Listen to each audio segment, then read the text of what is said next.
Sir இன்னைக்கெல்லாம் பார்த்தீங்கன்னா, இந்த ஃப்ளட் சென்னையில வந்து பயங்கர ஃப்ளட்டா இருக்கு. ரோட்லலாம் பயங்கர தண்ணியா இருக்கு. ஆமா. ஒருவேள ஃபியூச்சர்ல வந்து நீங்க ஒரு சிஎம்மா ஒரு வாய்ப்பு கிடைக்குதுன்னு வச்சுக்கங்களேன். சரி வேணாம். அத விட்டுருங்க. நம்ம அரசியல் பக்கம் போ வேணாம். அ, ஒரு வேள வந்து ஒரு ஒரு நாள் சிஎம் மாரி உங்களுக்கு வாய்ப்பு கிடைக்குது. அ. இந்த மழை தண்ணிய வந்து இந்த இந்த சென்னைய வந்து எப்படி காப்பாத்துவீங்க?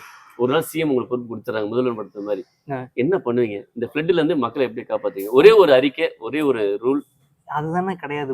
ஒரு நாள்ல எதுவுமே பண்ண முடியாது. சினிமால அது பண்ணலாம். அ பட் ஒரு நாள்ல ஆக்சுவலி எங்க தப்பு நடந்திருக்குங்கிறத வேணா கண்டுபிடிக்கலாம். சரி, சரி, சரி. ஆனா தப்ப சரி செய்யறதுக்கும், அத மாத்துறதுக்கும் ஒரு நாள் பத்தவே பத்தாது. பட் அப்படி பத்தாது புரியுது. பட் இது ரூல் போடலாம். இந்த ரூல் போட்டா சரியாகும்னா என்ன ரூல் போடுவீங்க? எது ஏரி, எது லேண்டுங்கிறது முதல்ல பாருங்கன்னு சொல்லுவேன். பழைய கூகுள் மேப் வச்சு கூட கண்டுபிடிக்கலாம். சரி, ஏரியில கட்டுனதுனால தான் பிரச்சனையே. சரி, தண்ணி எல்லாமே வீட்டுக்கு வருது. சரி. அந்த மாரி. அப்போ ஏரியில கட்டின வீடெல்லாம் இடிச்சிருவீங்களா? இல்ல இடிச்சிருவீங்க இல்ல.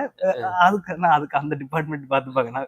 என்ன பிரச்சனைங்கிறத நம்ம ஓ! அப்ப சொல்லுவோம். நீங்க சிஎம் மக்களே பார்த்துங்க ஒரு சிஎம் ஆயிட்டாருன்னா, ஏரியில கட்டின வீடெல்லாம் முதல்ல இடிப்பாராம். அப்ப ஒரு சிஎம் ஆகணுமா இல்லையா? உங்க கையில தான் இருக்கு.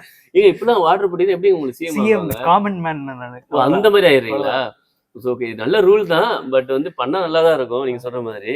பட் அப்படி பண்ணா என் வீடே முதல்ல இடிப்பாங்க.